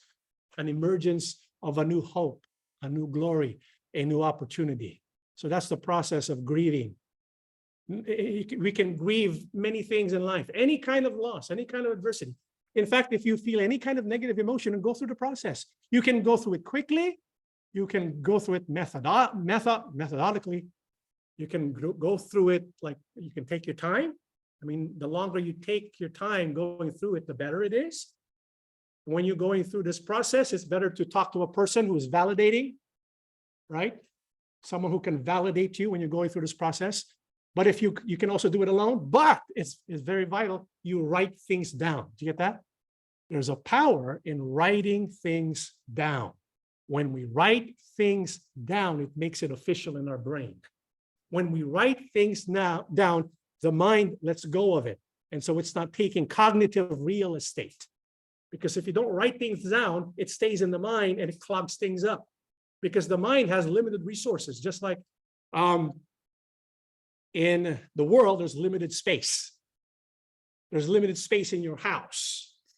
And so if you're not going to remove that old table, you can't have a room for a new one. And so when you write things down, you create space in your cognitions. Okay, so it's good to write things down. If you go through this process, it's good to journal it, to write about it. So suffering, death, burial, resurrection. Let's go through it step by step. Now we'll give an example later on. Suffering, working through the pain and grief of the loss. and adversity, right? Because we need to acknowledge and name the emotion associated with the loss and adversity. Sometimes we don't like to feel the emotion. We run away from the emotion, but that's the worst thing you can do. We need to feel. In fact, we should label the emotion. What are you feeling? Label it, call it out, put a name to it. Honor that negative emotion. Is it grief? Is it sadness? Do you feel betrayed? Whatever it is, right? Allow yourself to really feel the emotion. And you can even ask yourself, why do you feel that emotion? Why do you feel sad? Why do you feel regretful? Why do you feel grieved? Why do you feel angry? You need to kind of try to explain to yourself why you're feeling that. You're processing the emotion. Talk about the emotion to someone that you love who's validating. Okay, write about the emotion, describe the emotion. For example, I mean, does the emotion feel, does it show up somewhere in your body? Because there are people who feel their emotions. Anyone here? The kind of person who can feel their emotions in their body? There are people who are like that. Mr. Megan? Yeah. Identify which parts of your body are affected. There are people who feel it here in their gut. Some people feel it in their back. It manifests in different places. Where do you feel? Sometimes you can ask, if your emotion had a color, what color would it be? Is it red? Is it blue? Is it yellow? You see, you take the time to process how you feel that emotion. What do you hear when you experience this emotion? What do you hear? How does the emotion sound like? How does the emotion look like? How does the emotion feel like? Right? Process the emotion. Write about the emotion, and then bring your emotion to Yahusha. Surrender your pain to Yahusha. Let Yahusha know about the pain you're feeling. How many here have read the book of Psalms? Sometimes in the book of Psalms, you will find something like this. Avenge me, right? Avenge my enemies. You hear that sometimes in Psalms, right? Why is that included in Psalms? Because David is being honest and authentic with what he's feeling. Because your feelings are not wrong, right? So it's okay to feel. And it's okay to unload your feelings to who? Yeah. That's one of the most powerful ways to process your emotion. You first feel the pain, and then you tell Yahuwah about your pain. You tell Yahusha about your pain, right? And when you're feeling your pain, you can also tell Yahusha about your pain. Fix your eyes upon him, because when we are going through and feeling and working through the pain and grief and the suffering, guess what's happening? When we're going through that and we're involving Yahusha because we keep our eyes fixed on him, you know what's happening at that moment? You're now deepening your roots. You're deepening your roots. To who? Why? You see, oh, by the way, we need to ask, Yahusha.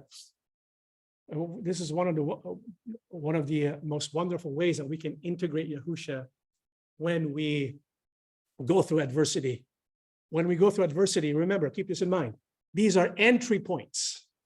Adversity can be entry points for Yahusha to be in our life. Okay? They're entry points. What do you mean? At those moments, feel the emotion and then go to Yahusha and say to Yahusha, can I weep with you? And then invite him, can you also weep with me? You see, when you're going through a difficult emotion, that's when we actually deepen our roots. And we deepen our roots when we fix our eyes upon Yahusha. We fix our eyes upon him while we're going through that difficult moment. And then we identify with his suffering, because he too endured the cross. He endured hostility. And so now we're identifying and participating in his suffering. So we're weeping with him. But here's the wonderful part. We can also ask him to weep with us, just like what he did when Lazarus died, remember? Yahusha saw her weeping, Martha or Mary, and he saw how the people who were with her were weeping also. His heart was touched and he was deeply moved. Where have you buried him? He asked them, come and see, Lord. They answered, Yahusha wept. See how much he loved him, the people said. And so when we weep and Yahusha weeps with us, there's that emotional connection. With who? Our King. You're deepening your roots. It begins by feeling your pain, not by numbing it, not by running away from it, not by feeling it, not by repressing. Feeling the pain, processing the pain, and going to Yahusha and saying to Yahusha, can I weep with you and you with me? Because he loves and cares for each one of us. So that's the first stage. That's the first process. And that first process is really, really powerful. Okay. The next stage is death, right? Death. That's when we accept the reality of the loss and the adversity, because sometimes people deny it. They don't accept the new reality.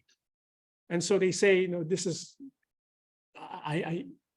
I cannot move on. You cannot move on anymore. You cannot make, you're unable to feel joy again because you're stuck in the past. And so you have to accept the new reality of the loss and adversity. So you can speak and write about the loss or adversity. This is why when we have the eulogy, people talk about the relationship with the deceased, right? And so you talk about what you miss the most. Like a number of us who were expelled, right? We can talk about what we miss the most.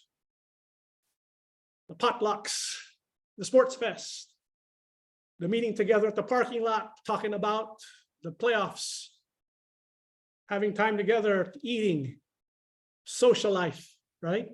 We can talk about that. This is what I mean. This is what I miss the most. And you can acknowledge the impact of the loss.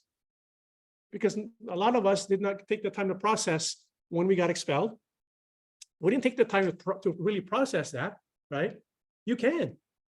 You know, when this was happening, I was with my relatives. We were doing great things together every Wednesday and every Sunday. We were doing fun things together. All these special activities where we have to travel to a different locale and we get to meet new people. Those are fun times, right? Acknowledge the impact of the loss. In the first part, we feel it. The next part, we kind of look at it from a cognitive point of view. Acknowledge how important the person or the reality that is now gone was to you. Remind yourself that whoever or whatever was lost is always going to be a part of you. Okay.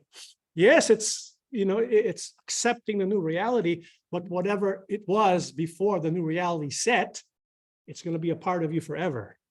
That chapter of your life is going to be a part of your whole book, because your life is a whole book. And whatever happened in the past is a part of your whole book.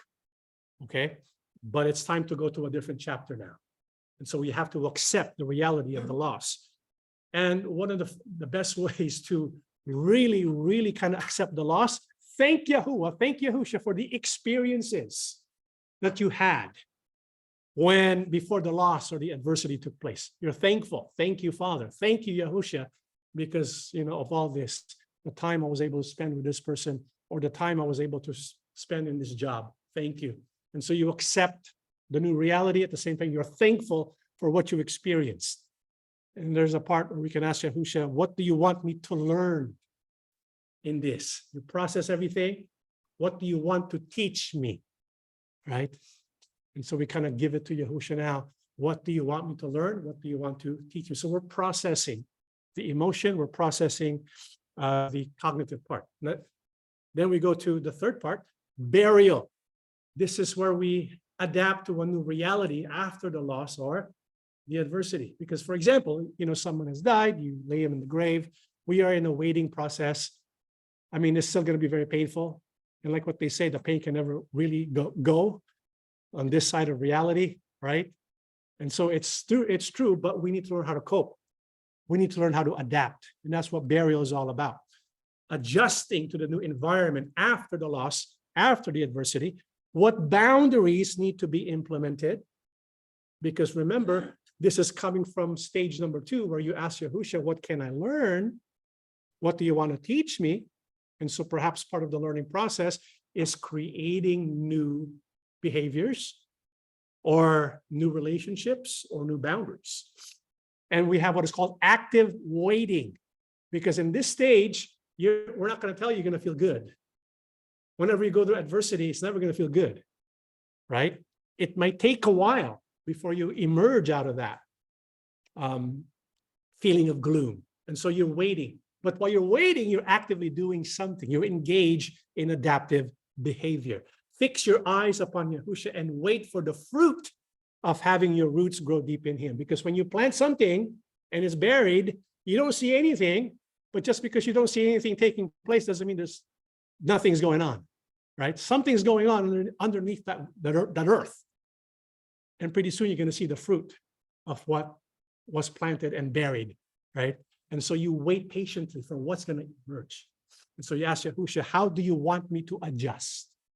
How do you want me to adjust? So the first, we ask Yahusha, weep with me, and you, can I weep with you and you with me? The next part, we ask our King Yahusha, what can I learn? What do you want to teach me? The third part, we ask Yahusha, how do you want me to adjust? Okay.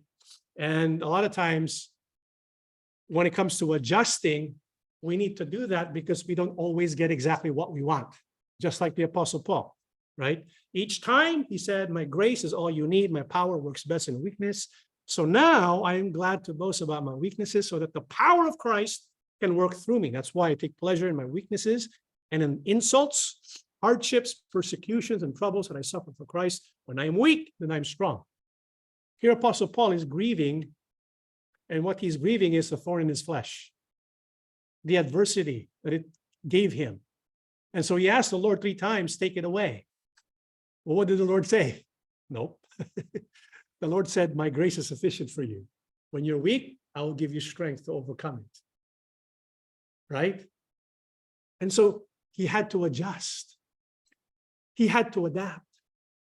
And so part of the grieving process is adapting to what Yahusha wants, a new reality, a new set of behaviors, and then accepting that new reality. And while performing what is required of you, at the same time, waiting for something to emerge.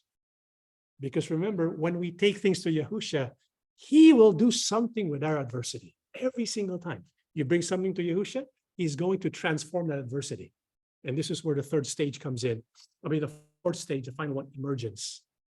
Emergence, which is what resurrection is, right? Something will emerge, a new set of choices, new opportunities. Maybe a new dream is placed by Yahuwah in your heart.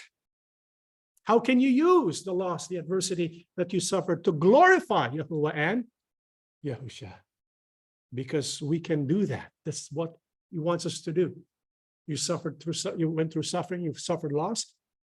How can you glorify Yahuwah? How can you glorify Yahusha because of that situation? And so ask Yahusha, how can I glorify you and the Father in this new situation? Because in everything that we do, what are we to always make sure that we're able to do and accomplish? Glorify the Father, right? Whatever you do, whether you eat or drink, do it for God's glory. You went through some adversity, accept it, go to Yahuwah, how can I glorify you? Yes, you taught me something, because in every adversity, there's something to learn, something to adjust to, and something that we can do to glorify who? Yahuwah. But it begins with feeling the pain and processing it. So we're not held back by it. Instead, we grow from it. And eventually, in the emergence phase, joy also comes out. That's why even in tragedy, there's great joy and peace that comes out when we give it to our King, Yahusha. So that's like the 4 strategies, right? Yahusha-centered integration for preserving well-being. Build an intimate relationship with Yahuwah and Yahusha in order to strengthen faith and resilience, number 1, right? Number 2, have people in your life whom you can count on and trust to be a healing and comforting presence. Become a healing and comforting presence yourself. Number 3, regularly practice identifying 3 new things that you are grateful or thankful for every day. Do it every day. Number 4, practice the Yahusha-centered grieving process. And so when we have all that, we can expect that we will grow as a person. And, you can go through the grieving process really quickly. By advice, do it methodically or step by step. Take your time with it, preferably with some people so that you can kind of express yourself verbally. If not, you can write it down, right? Process it by writing it down. But if you want to do it really quickly, because you have no time, or it's like it's something that happens spontaneously, or something that happens out of the blue, and you want to address it right away. You have no time. You can ask the 4 questions to Yahusha. Remember the 4 questions? The 4 questions. If you want to do it right away, if you want to kind of what do you call that? If you want to kind of skip some steps, if you want to focus on integrating Yahusha, the 4 questions were, the 4 Yahusha integrating questions were: ask Yahusha the following. Number 1, can I weep with you and you with me? Feel the pain. And then jump to ask Yahusha, what do you want me to learn in this? What do you want to teach me? And then let him talk to you, let him respond to you. And then ask Yahusha, how do you want me to adjust? In other words, how do you want me to live my life moving forward, right, with this new reality? And then ask Yahusha, how can I glorify you and the Father in this new situation? Make sense? Okay. Is it okay if I give you an example of my life? Yeah. I mean, you notice my daughter's not with me. It's adversity. It's some kind of loss, right? And I'm sure the parents who are here, you can probably relate to that. You feel the emptiness, and that can bring a lot of sadness in your heart, right? And so, we could take time to kind of grieve and kind of lament, and we can take time to process. So what we can do, you kind of help me out here. Suffering, feel the pain. I mean, what emotions am I feeling? Well, I'm feeling sadness, but I'm also feeling regret, because life was so short. And I regret the fact that for many years, I didn't really get to enjoy them that much. And I feel sad about that and regret. And so it makes me want to I wish if I can do a do-over, I'd take them out camping, I'd do all these things more with my kids, have more fun with them. Because back then, most of my life, I was stuck in this, I was stuck in this, this place where family is not important.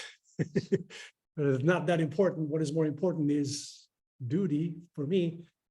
And I want you to understand, parents who are here, your ministry are your kids. That's your ministry. Your ministry is your spouse. That's your ministry. I want you never to forget that. Okay? All of us were called for a ministry. There are some whose ministries include preaching, but all of us have ministries. And I want every one of you to remember, you're a parent, your ministry is your kids. If you're a spouse, your ministry is your spouse. Okay?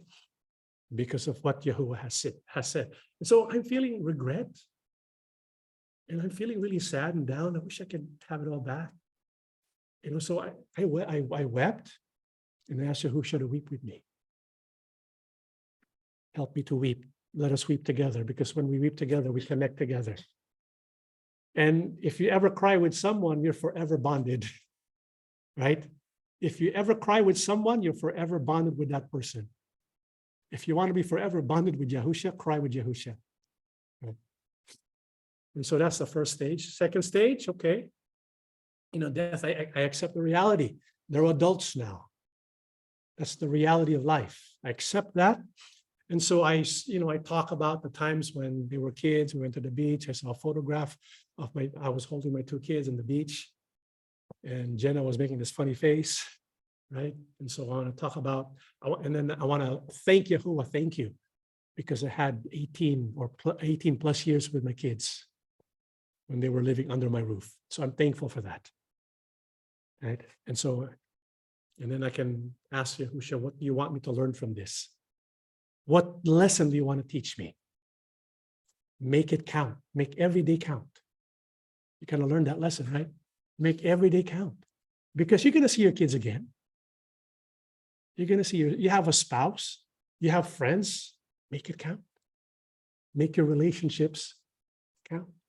So I learned that. Right? And so go to the next stage, adapting to a new reality after the loss, after the adversity. And so we now have a new environment. It's emptiness. And so the new situation is now I get to relate with them as adults. no longer as kids. Yes, I'm still a parent, but now I get to relate with them as adults. And so there are, there's some boundaries. Cannot treat them like kids anymore, right? And so the way we interact, there's still that, being a dad still, but at the same time, I have to understand, there's a different dynamic now. And so I have to adjust because I respect their adulthood. You get that? You accept their decisions now. You accept their choices because they're no longer kids. You did your best. You raised them well. You respect that now. And so that's kind of like the new reality. But at the same time, I have this hope and belief. There's something that's going to emerge, right? And what I want to emerge, and so I asked Yahusha, how do you want me to adjust? And then what's something that will emerge, what new choices, new opportunities? Now I can get to relate to them in a deeper way because now as adults, they're going to face adulthood problems. And that's a new ministry for me, right? Now I get to minister to them no longer as just kids, but as adults. Now they get to feel certain adult pains and suffering in life. And so I have like a new role now, how to minister to them as a parent of adult children. So how can I glorify Yahuwah? How can I glorify Yahusha in all this? By being there for them in a deeper way, by sharing with them what I'm going through, because now we can really connect in a different level because they're adults too, right? And so you can think of ways that you can connect with them in a different way, because both of you can relate now with certain things. Because when they were kids, they couldn't relate with some of the things that adults face, right? Now my daughter is, she has to go through the difficulty, looking for a part-time job, moving to a different dorm because they're getting kicked out of the dorm. And so she's feeling all these anxiety. And so now we can bond in that way. We can weep together. We can cry together. We can solve the problem together. That's my new ministry for her. So something emerged, something good that makes us closer. Okay. And so that's something, that all this takes some time to develop, but we have to go through the process. And when we go through the process and make Yahusha at the center, we can preserve our well-being or our whole being. And if there is one who wants us to maintain well-being, it is Yahusha. Because if you keep reading the rest of this passage, it says, he who calls you, he will do it because he is faithful. He wants us to maintain our well-being. And he wants us to know that he is always there every step of the way. And so when we go through adversity, go to Yahusha, right? Ask what you can learn, make adjustments in your life, and ask him, how can I glorify you in this new situation? Okay? All right, that's our lesson for today. Let's go ahead and conclude with a prayer. Let's go stand. Almighty and merciful Father, Yahuwah Abba, thank you so much for you give us hope. Even in this life where we groan as we endure negative emotions, afflicted by various diseases, sometimes deeply psychological, Father, we know we are never alone. We take this time to feel how we feel. And at the same time, ask you, Father, weep together with us. Feel our pain, that we may connect with you, identify with you. You gave up your son. And so Father, what it feels like to lose someone you care about. Thank you, Father, for giving us the gift of your Spirit. Thank you for giving us each other. Teach us now to be a healing and comforting presence, to be there for one another when we go through life's difficulties. But most of all, we want you. We will do our best to build a relationship with you. Yes. When we think and ponder about your teachings, when we think and ponder about you, may you please give us the experience of awe, Yes. to sense your presence that will strengthen our faith. Our King Yahusha, we know in this life there will be many adversities and sorrows, but you have overcome the world. Give us courage, O King, as we continue to grow deep roots in you. Help us to feel, help us to weep with you and you with us. We know you love us immensely. Bless us, O King, to learn from our experiences, to make our relationships count, because we realize life is short. Time moves so swiftly. Our children and our parents who are still with us, may you create opportunities that we can deepen our relationships with each other, with you as our head that leads us along the way. We ask you to please heal your servants. What we cannot do on our own, may you supply us with grace, that when we are weak, we can be strong because you are in our life. Father, thank you so much for listening to our prayers. Bless our brethren throughout the world who is enduring pain and suffering. Comfort all of us, strengthen all of us, give us newness of hope. We ask and beg everything, Abba, in the name of our Lord and Savior, Yahusha-HaMashiach. Amen. Okay, brothers and sisters, thank you so much for attending our seminar for today. We do hope that this was helpful to all of you.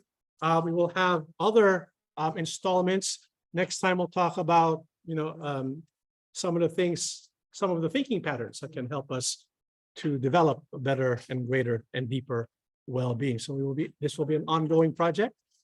But before we go ahead and part ways, we do hope that you will continue to support our regular Bible studies and our worship services. That is all. May Yahuwah and Yahusha HaMashiach bless all of us.